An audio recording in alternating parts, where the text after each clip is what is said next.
who has a say and all of that. We then went to look at some of the fundamental conventions. So the conventions that protect the right of workers to associate, the conventions that prevent discrimination, the conventions that provide for safety and health and safety at work, for example. We've looked at those over the preceding months of the year. And today we are looking at Convention C190 on prevention of violence and harassment in the workplace. I'm going to be moderating, so the flyer had indicated a different person as a moderator, but I will be moderating today as our moderator is unavoidably absent.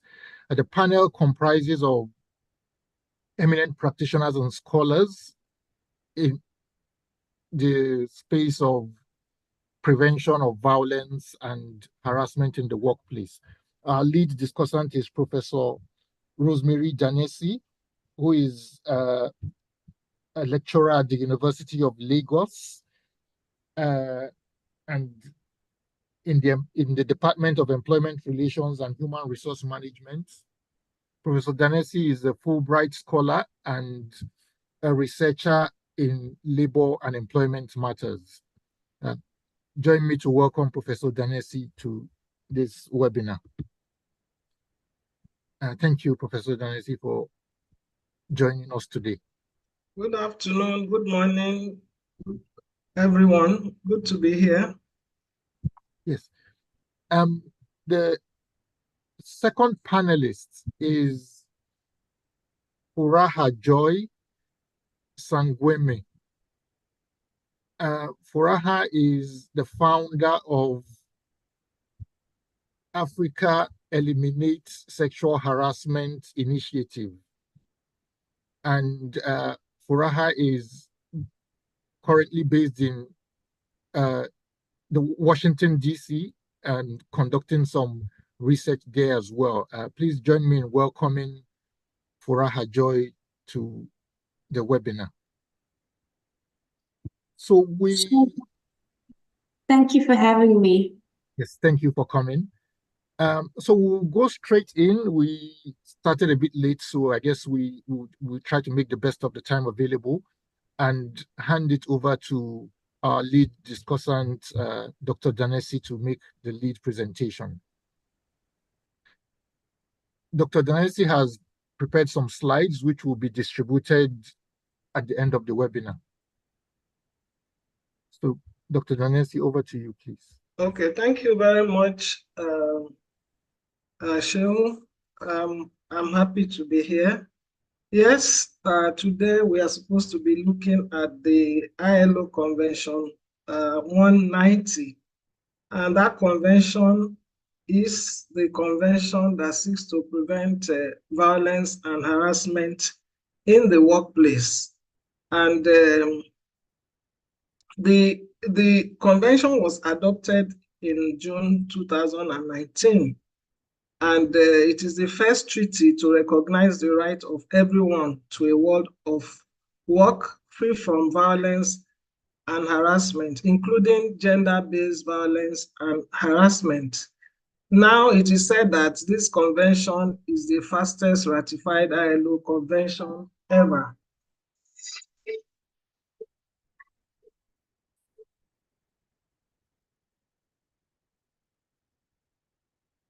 It's the fastest convention. Oh, I'm sorry about that. The phone call came in. Sorry. So now the convention is said to be the fastest ratified ILO convention of the past decade, with 44 ratifications in 5 years. Nigeria actually ratified it in 2022. Now, this convention seeks at all levels, that government at all levels rather, employers, workers, organizations, philanthropic actors, NGOs, and other stakeholders must commit to adopting the measures in the convention to ensure that the violence or harassment in workplace is eradicated or at least minimized. And there should be meaningful implementation, monitoring, and reporting. Now, this convention offers a critical opportunity for advocacy and mobilization, not only for airline, but other organizations on gender-based inequality and discriminatory norms in the workplace, especially in Nigeria and other African countries. Because when you look at other jurisdictions, like developed countries, for instance, the US, the EU has directives on eliminating violence and harassment in the workplace, and member states have regulation also to that effect. Not that we do not, as we go on, we realize that we have actually enacted laws in Nigeria to eliminate violence and harassment. But it appears that many people do not know that that law exists. Now, the term violence and harassment in the workplace refers to a range of unacceptable behaviors and practices or threats thereof. Whether a single occurrence, it could be repeated, but basically it aims at resulting or likely to result in physical, psychological, sexual, or economic harm. And that also includes gender-based violence and harassment. Now, when we say gender-based harassment, according to this C190, it means violence and harassment directed at persons because of their sex or gender, or affecting persons of a particular sex or gender disproportionately, and includes sexual harassment as well. So we can see that this convention is all encompassing. And we should note, like the moderator said earlier, that the Nigerian Constitution, in 2010 was amended to, in section 254, subsection C, it gave powers to the NIC, that's the National Industrial Court, to ensure that it can adjudicate using international labor standards. That includes the ILO conventions, treaties, and best practices when during adjudication of cases. And we have seen that happen in many cases, especially in the case of sexual harassment, that one of the points we are looking at today. Now, the convention in Article 2 seeks to protect workers and other persons in the world of work, including employees as defined by national law and practice, as well as persons working irrespective of their contractual status, persons in training, including interns and apprentices, workers whose employment has been terminated, volunteers, job seekers, and job applicants, and individuals exercising the authorities, duties, or responsibilities of an employer. So you can see the scope is very wide. It covers virtually every sector. It applies to all sectors, whether private or public, both in the formal and informal economy, and whether in urban or rural areas. The convention applies to violence and harassment in the world of work occurring in the course of or arising out of work. So whatever happens has to be during when you're supposed to be doing what you're authorized to do at work. Now, in the workplace, including public and private spaces also, where they are a place of work. And if you look at it, you know, in Article 3, you could see that it goes on and on. It talks about even related trips, travel, training events, or social activities. There was a case about 2 weeks ago of a lady who came out and said they were at a party organized by the workplace, and somehow she found herself naked in a hotel room, and she was accusing one of her bosses of having been responsible. And she was thinking that her drink was, drugged. So that was why she could not remember how she got there. Now we don't know what has happened in that case. So I'm just looking at Article 3, Section C, that is applicable to her case. So you can see the scope is really very, very wide. It covers virtually every sector of the of the economy. Now, each member, when you look at the core principles, each member is supposed to respect, promote, and realize the right of everyone to a world of work free from violence and harassment. Now, what has been the case in, especially in Nigeria that we are in? Do we haven't ratified this convention? Have we had cases where people have reported violence to their persons or other forms of harassment, such as sexual harassment and other forms of harassment in the workplace? Reporting is a very difficult thing in this part of the world. A lot of people get harassed, in the workplace, and do not report such harassment, either because they are afraid of losing their jobs, or they just can't bring themselves to report it, because they may also think that nobody will believe them. But we've had some instances even before now, even before the this C190 was adopted, of we've had some cases where some people have reported to reported the harassment they faced in their organizations. Now, I want us to look at the issue of whether Nigeria have laws against violence and harassment in the workplace, either before the ratification or after the ratification. Now, in 2015, there was a VAP Act.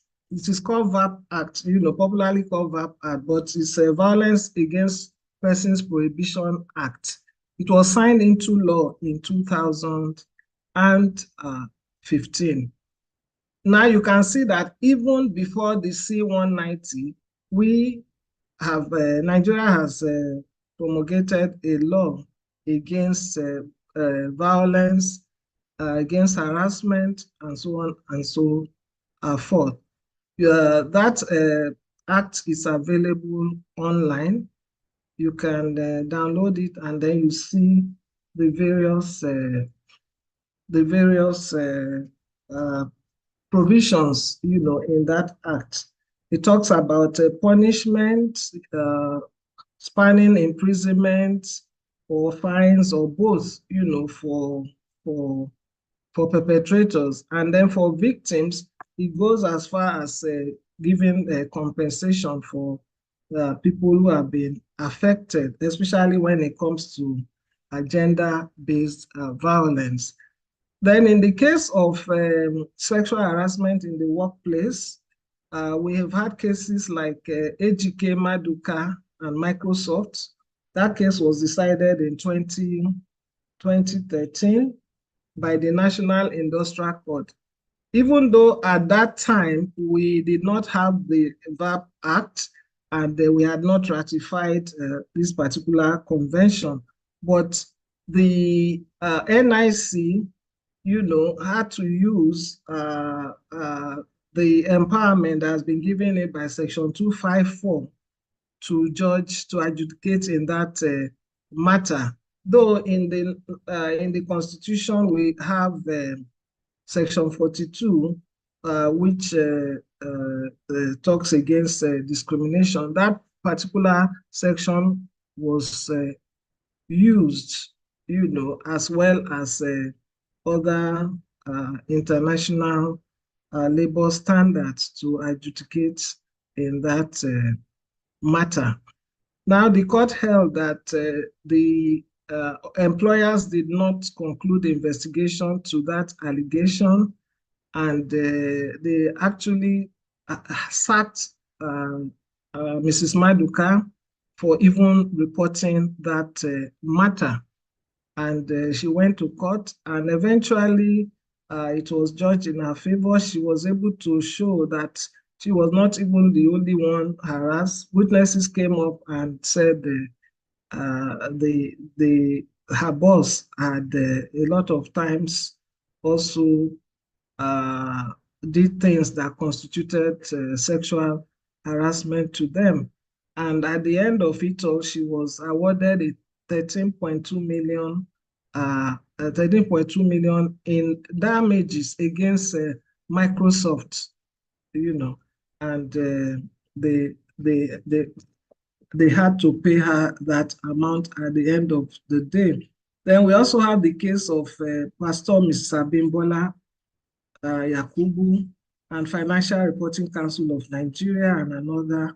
That case also, judgment was delivered in 2013, and she was also awarded damages. It's also a case of sexual harassment. So we can see that we've had some cases in that area, but at the same time, we know that a lot of people who are sexually harassed do not report that they've been sexually harassed.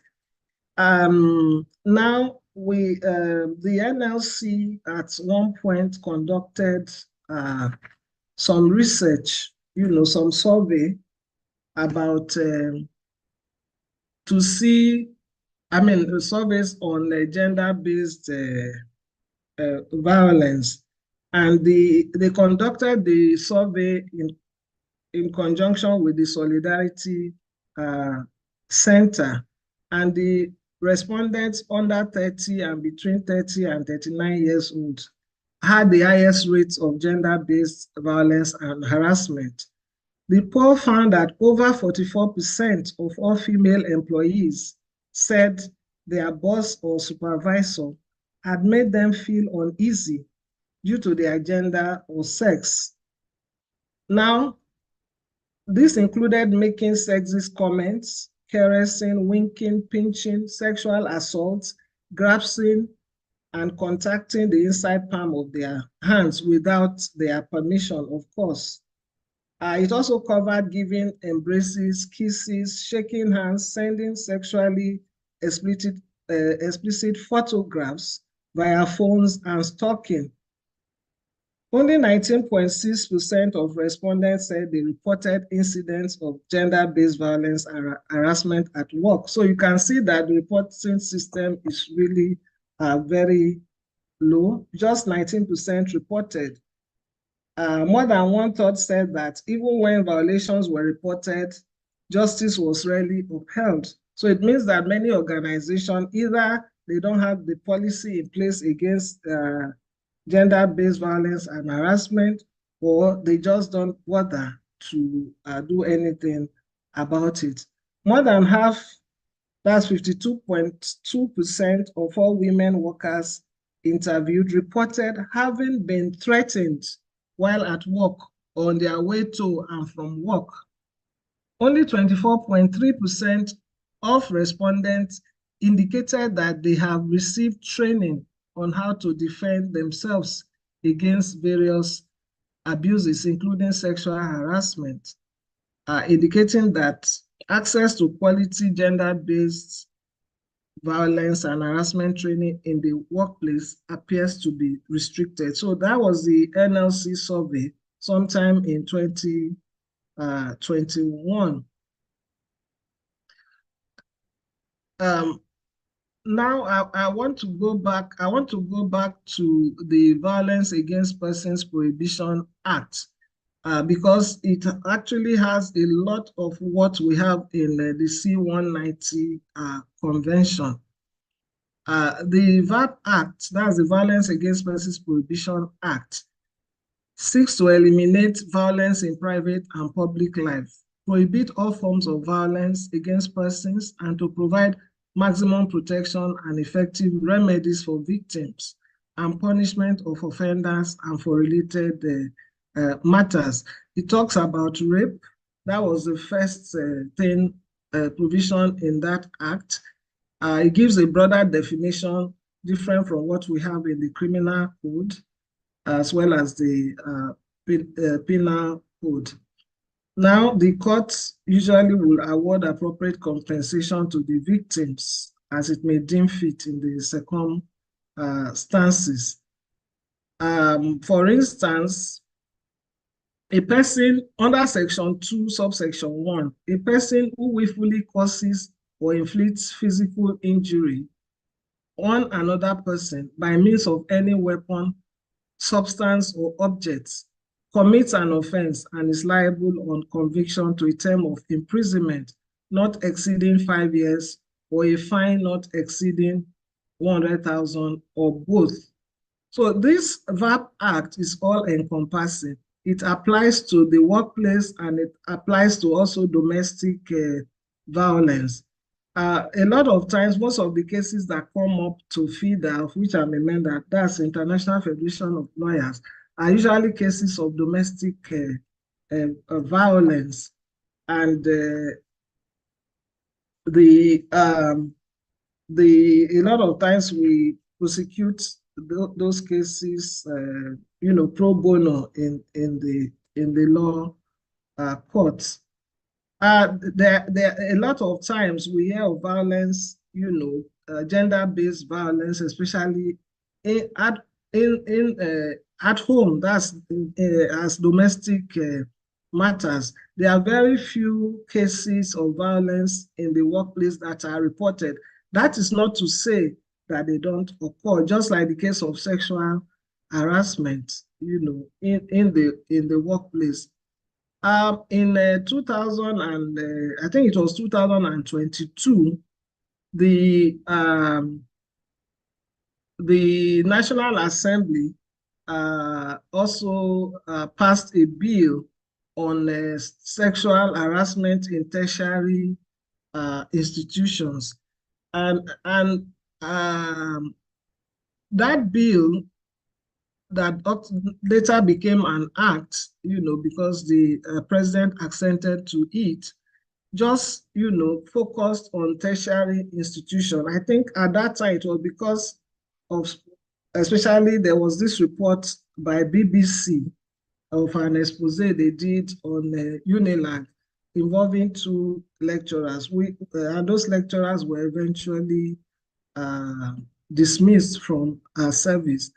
I believe that what the National Assembly should have done at that time would have been to give us an act that is all encompassing, that covers every sector of Nigeria, like the C190 has advised and has done in that convention. They concentrated on just tertiary institutions. Meanwhile, sexual harassment happens everywhere in the world of work. It happens in public service, in the private sector, in the informal sector, everywhere. So it would have been better if they had given us a law, that we curb sexual harassment everywhere, not just in tertiary institution. We've even had sexual harassment and even cases of rape in secondary schools and sometimes even in primary school. So there may still be a need to still amend that law to ensure that it covers every sector of the economy, or like the C190 has advised. So when you look at the Violence Against Persons Prohibition Act, like I said earlier, it covers almost virtually every area. Because of time constraints, I may not be able to say everything that it contains, but suffice to know that physical threats, um, um, sexual assault, rape, physical harm, everything is in that act. And anybody who is accused of having committed those infractions will be dealt with decisively by the law. There are penalties ranging from life imprisonment for rape. Some are less. I think the heaviest penalty is that of rape. Even those who aid the perpetrator to commit that crime are also liable to either 1 year imprisonment or fines and so on and so forth. So it's good to know that Nigeria is trying to ensure in those in using the VAP Act as well as the Sexual Harassment Act to ensure that the incidents of gender-based violence as well as other forms of harassment, is brought to the barest minimum. Like I said earlier, many countries, especially developed countries, already have those laws against sexual harassment in the workplace. Like in Canada, the labor code is there to ensure that those who are found guilty of that are prosecuted. In America too, I think the Title VII civil rights law also takes care of that. And when you look at countries like Indonesia, which is just a third world country like ours, their constitution frowns heavily against sexual harassment, and it opposes zero tolerance to violence and harassment in all aspects of life, including the world of work. Our own constitution does not have that, but we have seen that we have some laws that guards against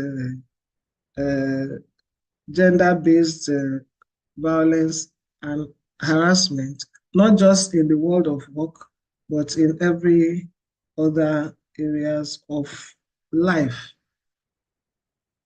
So the problem that we have in Nigeria is that a lot of people are not aware of the Convention C190.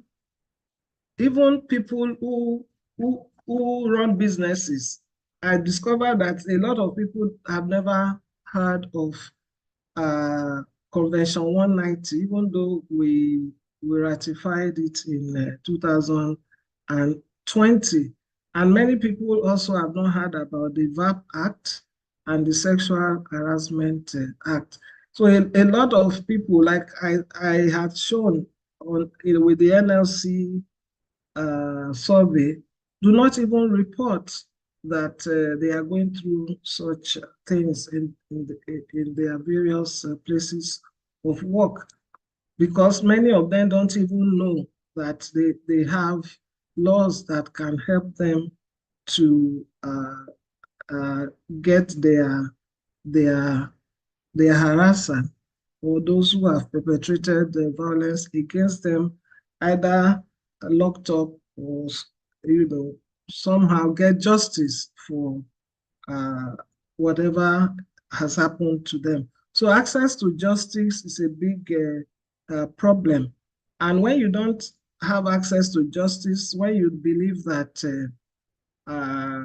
nobody can help you, then that is a very that is not a very good situation.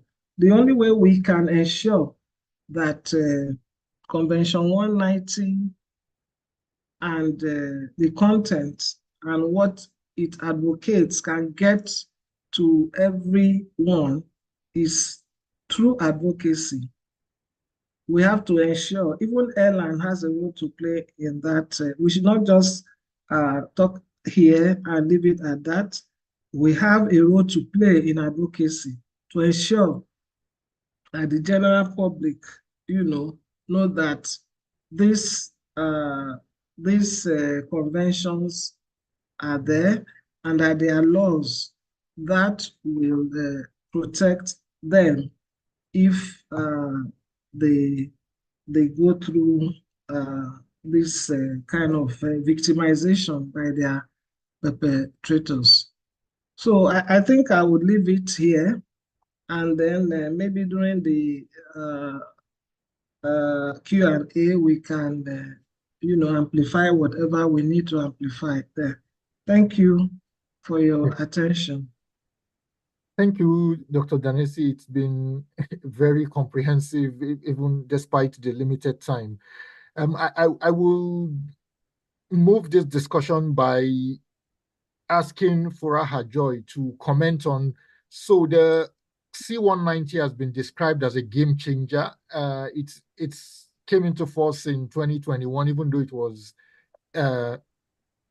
put together in 2019, but it came into force in 2021, and it has 44 ratifications already, including Nigeria, thankfully, and many other African countries. So what do you think, Furaha Joy, makes this convention so significant and different from other ILO conventions?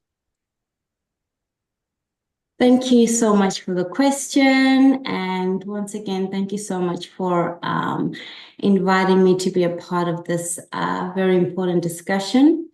C190 is definitely a pivotal international law convention, and primarily because it has a very gender-based approach to violence and harassment.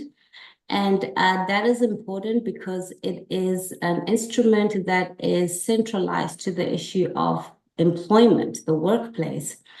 It recognizes that women and girls are disproportionately impacted by gender-based violence. So that makes it a very important international law instrument in the workplace for that purpose as well. And also it recognizes the underlying causes and risk factors of gender-based violence. For instance, it highlights gender stereotypes, it highlights intersectional discrimination, it highlights the unequal gender-based power relations as being causal factors of gender-based violence in the workplace. So I consider that to be really important. It also embraces domestic violence within the concept of gender-based violence in the workplace. So it removes domestic violence as just something that is happening in the home and disconnected to the workplace, because it recognizes that domestic violence, even though it may occur in the home, does have a negative impact on employment, on productivity, and the health and safety of workers. So those are very intersectional approaches that the convention has adopted. So for that reason, I think that it's really a groundbreaking instrument. And in comparison to other ILO conventions, I would look at C189 that that is framed around domestic workers. I would definitely argue that C190 provides a greater promise of protection to domestic workers than the actual domestic workers C189 itself. If you look at the definition of who a domestic worker is under C189, it's a very narrow definition. Any person engaged in domestic work within an employment relationship.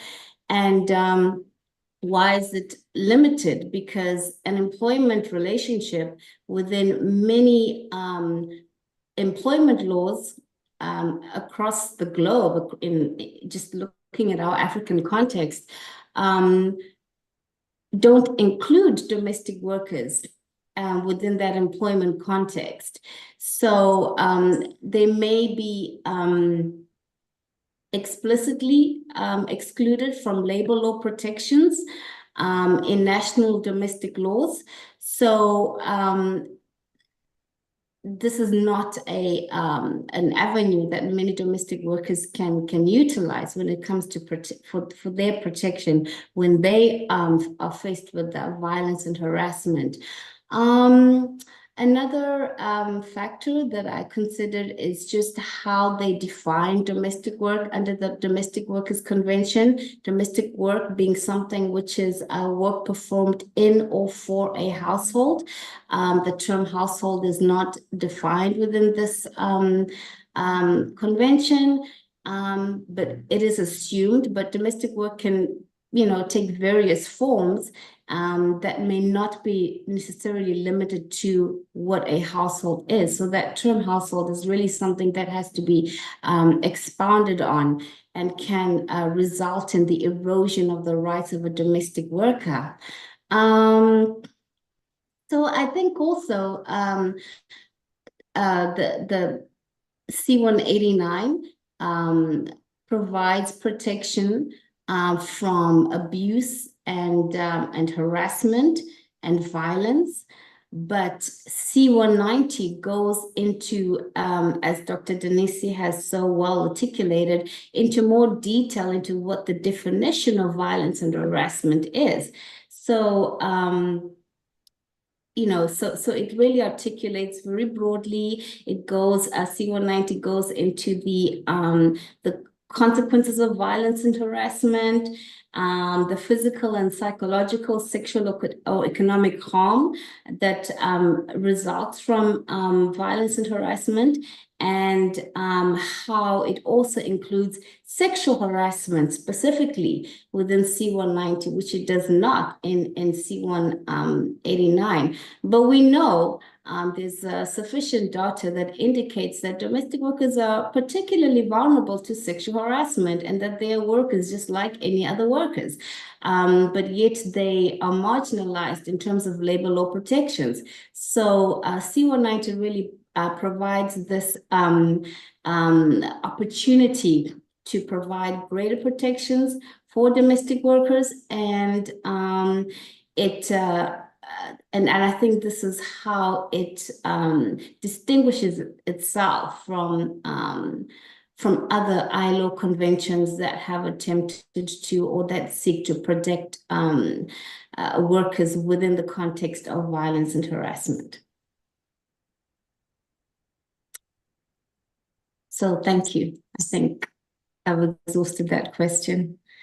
Yes. Thank you very much, Furaha Joy, for the comprehensive answer. And when I was introducing you, I omitted to inadvertently to mention that you are the author or a co-editor of the recently published book, Sexual Harassment and the Law in Africa, Country and Regional Perspectives. And I think your answer shows how active you are and how much you know of that space. So I thank you, and members of the audience, please look out for that book. It's published by Routledge. I will now ask the next question to, well, both of you, but I think Dr. Danesi will start with it, which is, so The C190 talks about the workplace. It uses the expression workplace a couple of times, and he also talks about the world of work. And we know in today's world, the world of work is increasingly becoming platformized. There are different work arrangements that are distinct from the traditional going to the office to work. So how does, and I think Furaha Joy addressed this a bit in relation to domestic workers' definition of the home place. But how does the convention address the unique challenges faced by workers in the platform economy and other non-traditional work arrangements? Dr. Danesi, please. Okay, thank you, Asheo. As we have seen, this is the first international treaty to recognize the right of everyone to a world of work free from violence and harassment, including gender-based violence and harassment. Now, when you talk about platform workers, like you said, those are non-standard workers. They are not in the normal traditional form of work arrangement, and many of them don't really, they work from home, or they work remotely. So how do you now know if such a person is being harassed when the person is working remotely? Some of the platform workers have been termed to be employees, some are termed self-employed. If you look at that case, that Supreme Court case between the Uber drivers and Uber, that says that they are not self-employed; they are employees based on the common law definition of who an employee is. So now we've also seen many Uber workers have been that have been exposed to violence. Some of them have been killed. Many of them have been harassed, and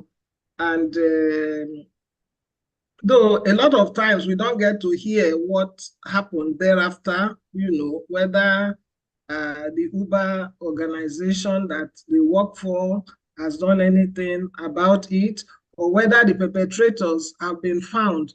But I'm sure if they were eventually found and arrested, the law would take its course. But how do you prevent them from that exposure? It's very, very difficult. Even in Nigeria, I remember there was this Uber or Bolt driver in Abuja that was killed, by these passengers, 3 guys who ordered for that ride. So they are constantly exposed to danger. But if they are employees, then it behoves on the employers to ensure that they provide a kind of environment that will ensure that they are not exposed to danger. But like I said earlier, it's very, very difficult if you are working remotely, or if you have to pick people up, and all that. But there are other forms of platform work, like those who, like if you look at Instagram, for instance, people sell products on Instagram, on Facebook, and all that. You are in the comfort of your home or wherever, remotely working. But if there's an accident, like even under normal labor law, if there's an accident in the workplace, now your home has become your workplace. If there's an accident, what happens? Your employer, that's in the course of employment, or your employer is supposed to do something or ensure that you don't get exposed to harassment and violence in the workplace. So thank you very much, Dr. Danesi. I don't know if you were done. If I were, I don't know if you were done with your train of thought there. yeah, it's okay. Let Furaha go ahead and Chime in. Yes. yeah. Yeah.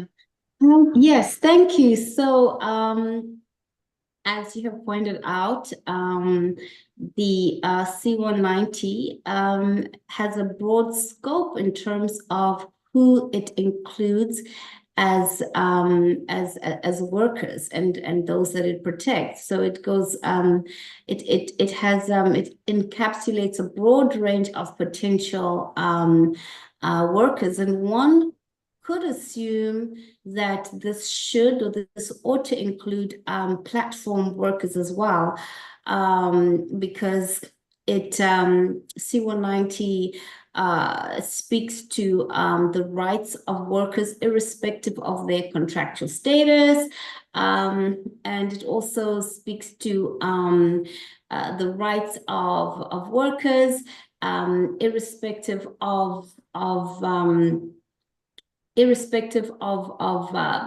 how the national laws may define what a worker is. It says employees as defined by national law and practice. So there is a leeway to argue that even if your national law does not really, place you in that category of an employee, are you potentially by practice, an employee? But I understand the difficulties of platform workers. I think that it's a very pluralistic and complex kind of work economic environment for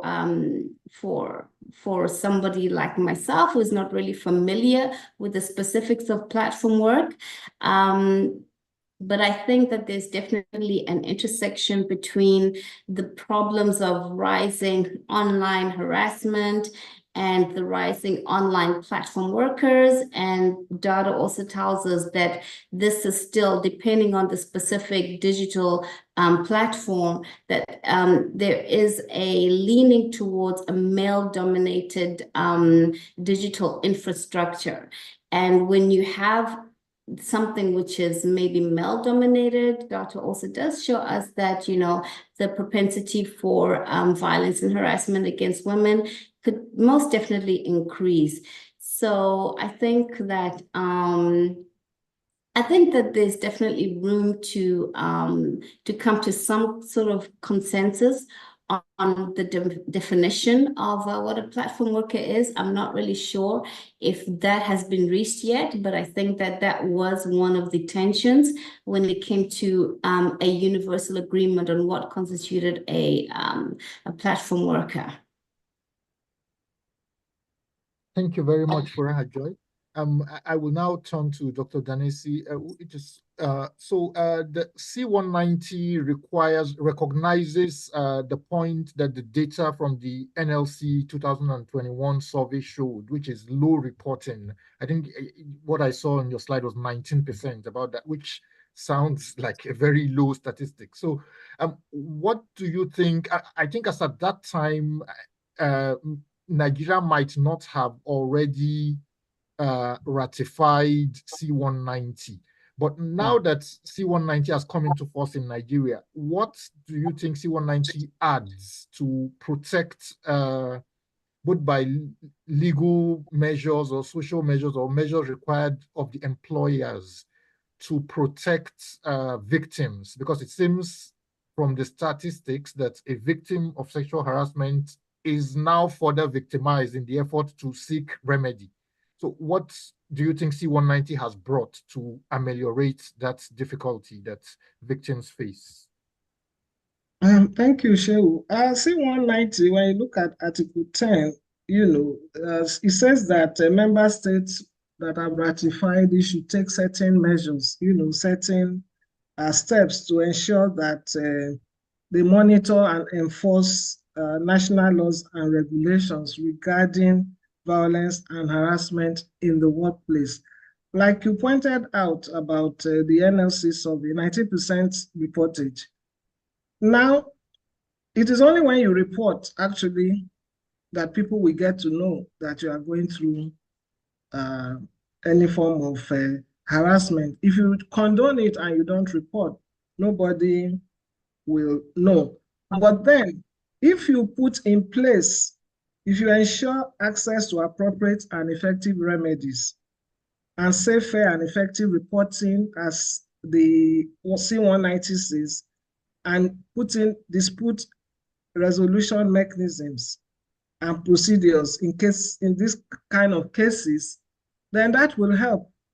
If every organization, especially the HR department that usually is responsible for this, takes a cue from the C190, puts in certain measures, make sure that they have policies against gender-based violence and harassment in the workplace, put in these policies and let them know that there's zero tolerance for such.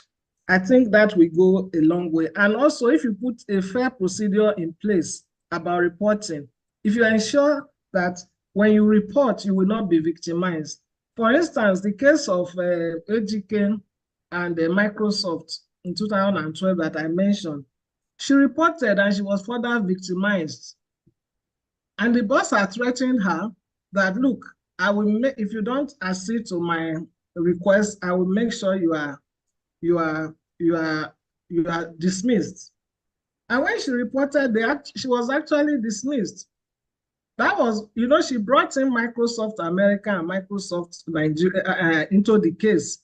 Microsoft America was trying to extricate themselves that they are not part of.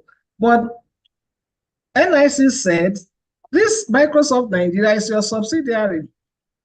So what happens in Microsoft in America must happen here. Actually, they had a policy against sexual harassment in place. But I don't know why they thought that in Nigeria it wasn't applicable. But the NIC held them to it and said it is also applicable here. Though, I mean, she didn't get her job back, but she got a compensation of 13.2 million at that time.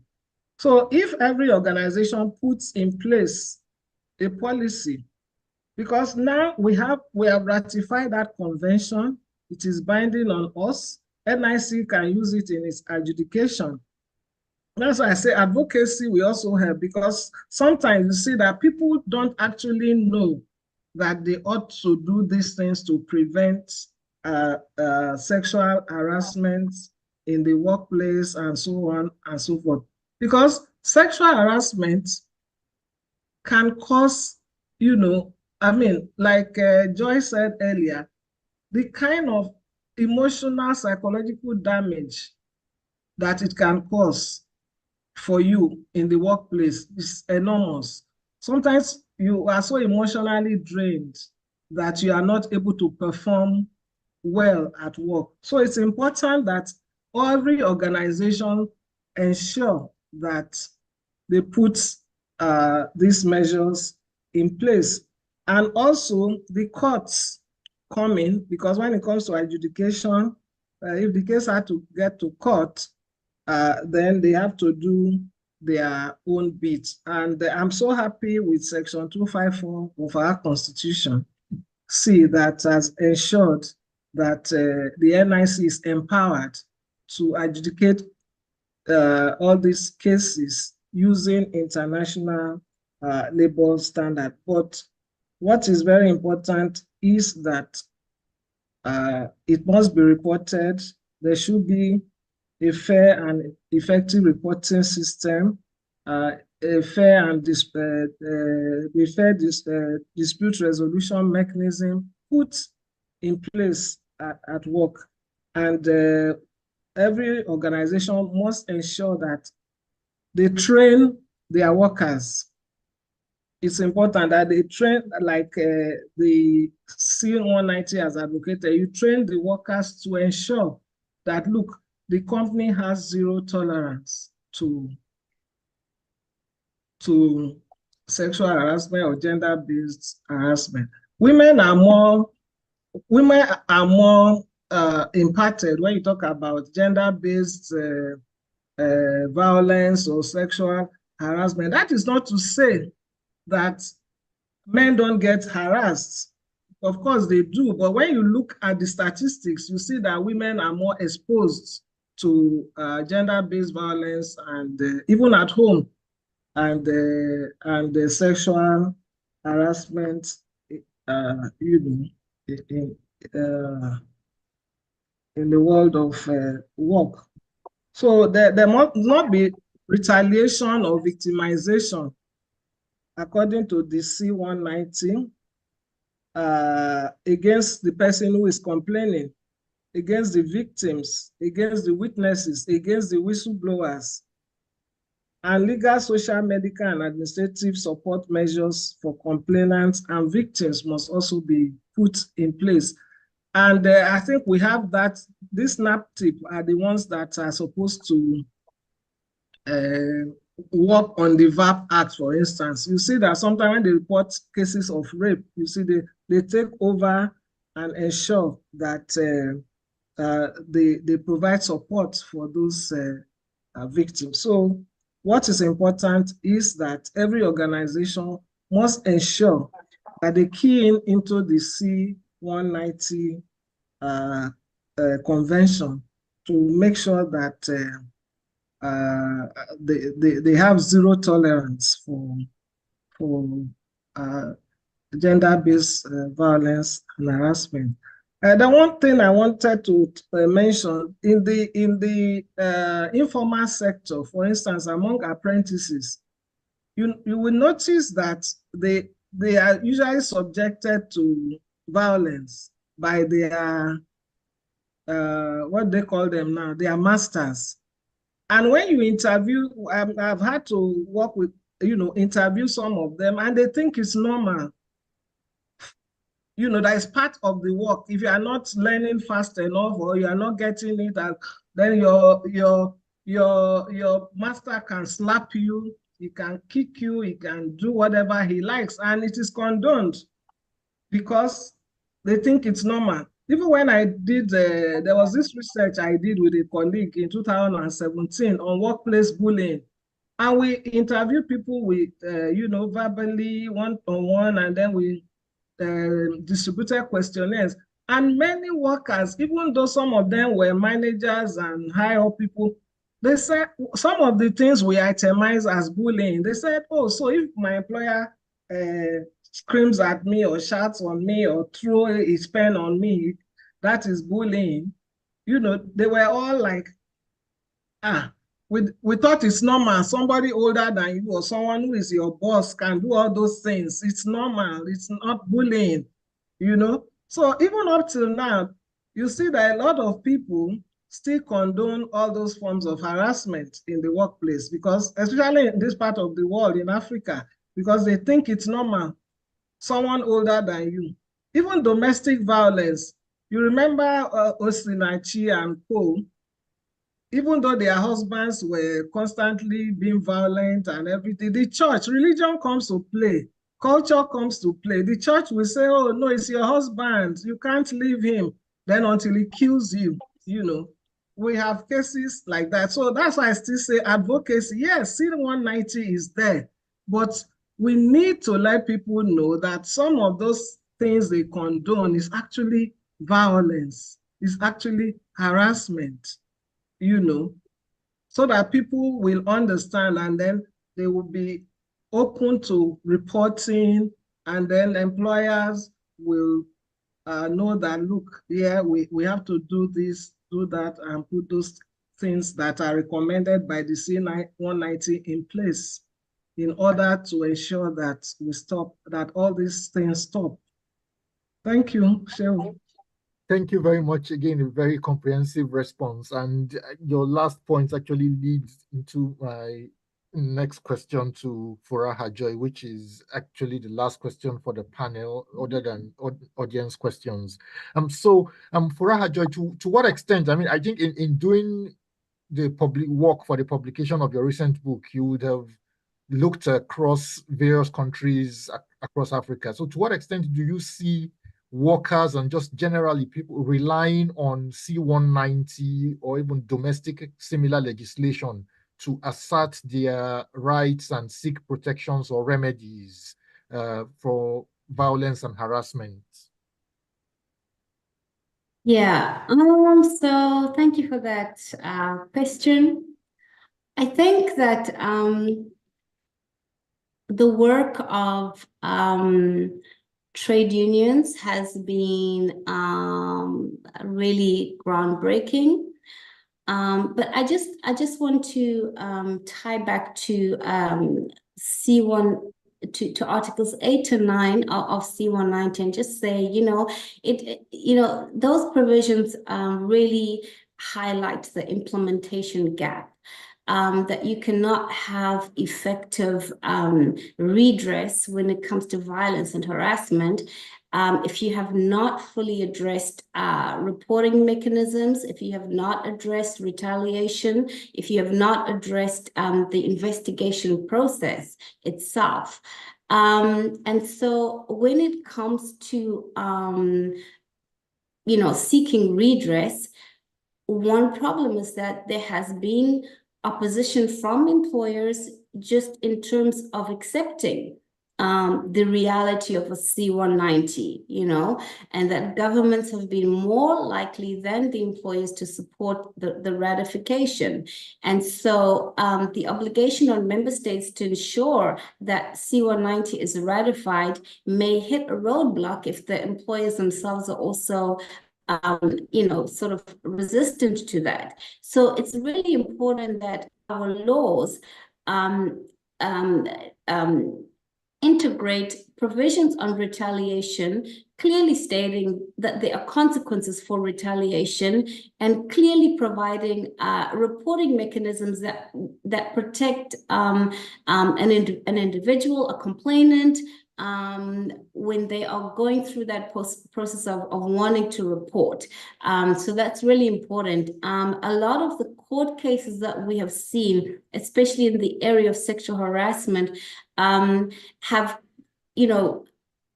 come to the court because when it comes to the internal investigation, there has been a problem. There's been a problem in terms of bias by the investigators in the workplace. They put in place a panel of investigators who are not competent, who are not qualified to investigate, and who are aligned to the employer itself. So that in itself does not provide for due process, and it does not encourage confidence in that process. And so you find yourself in an arena of litigation which did not have to take place had that internal investigation process been a fair one. So there is that. But I think that trade unions have really played a critical role in highlighting, in sort of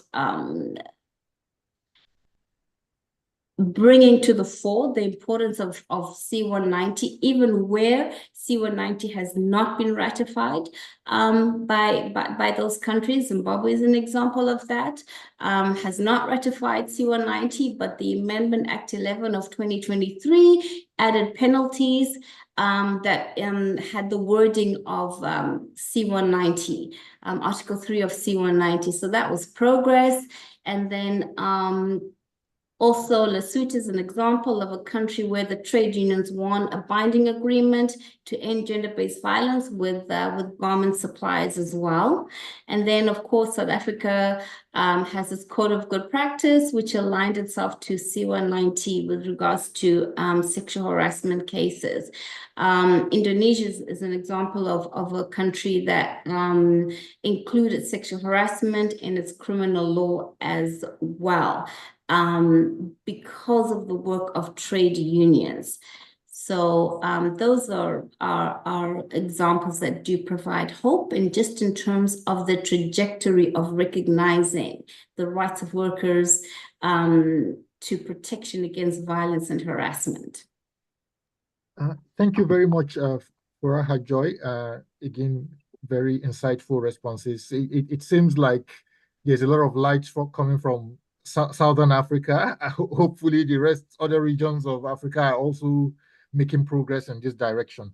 So next is to take questions from the audience. But before I do that, I need to recognize, it would be remiss of me if I don't recognize the presence of Honorable Justice Gerald Nwineka of the National Industrial Court of Nigeria. The Industrial Court is doing a lot, quite a lot, in championing and protecting the rights of workers. And every time we have our events, the industrial courts supports us in one way or the other, including by having judges attend. So we're grateful, my Lord Justice Mwenika, for attending.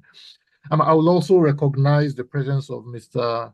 Olabi Kuti, Senior Advocate of Nigeria, who is the chairman of the Nigerian Bar Association section on employment and industrial relations. So thank you for attending our webinar today. So members of the audience, if you have any questions, please raise your hand and you'll be unmuted. Not sure if, or you can type it into the chat. Otherwise, we will circulate the detailed presentation afterwards and we can move to the vote of thanks. I don't see any member of the audience indicating a question. Okay, so I will call on Mr. Kola Olutomilayo, a member of ELAN, one of our senior members and reliable members who is always available when we call on him, to give the vote of thanks to our distinguished panelists and other dignitaries here present today. Thank you. I'll just unmute Kola. Yes, I've unmuted. I don't know if you can hear me. We can hear you and we can hear you, sir. Yes, thank you so much. So this is the vote of thanks segment. Based on the forensic analysis of our erudite speakers on the ILO Convention 190 on issues of sexual harassment and gender-based violence, my takeaway from, because I've listened attentively, from all that has been said about the deadly effects of sexual harassment on the victims and the society, the imposed and mandatory duty on all the employers of labor to provide the enabling environment for victims to speak up, and for the victims to also be supported when they speak up. Prof also talked about the need for our courts to rise up to stem the tide of sexual harassment and gender-based violence. And then also speak about the need for continued advocacy. Professor Rosemary Danesi, a prolific labor and employment law specialist. Purara Joy, the founder of Africa End Sexual Harassment Initiative, would like to express the immense gratitude of HELAN, the Employment and Labor Lawyers Association of Nigeria, and High Law, International Law Assisting Workers Network, to both of you for finding time to educate and enrich our understanding of the law on sexual harassment and gender-based violence in the workplace. We're immensely grateful to both of you. Thank you so much for finding time to educate us. Thank you, and back to you. Thank you. I think the vote of thanks is also on behalf of the African Labour Law Societies, ALLS. Thank you. And thank you, everyone. Have a good evening, good morning, depending on part of the world you've joined us from. And we still have one more webinar in the series for next month, and hopefully you will honor us when we invite you. Have a good day, rest of your day. Bye-bye, everyone. Thank you, everyone. Bye. Bye-bye. Joy. Bye. Bye. Bye. Yes, bye-bye. Thank you. Bye. Thank you. Bye-bye.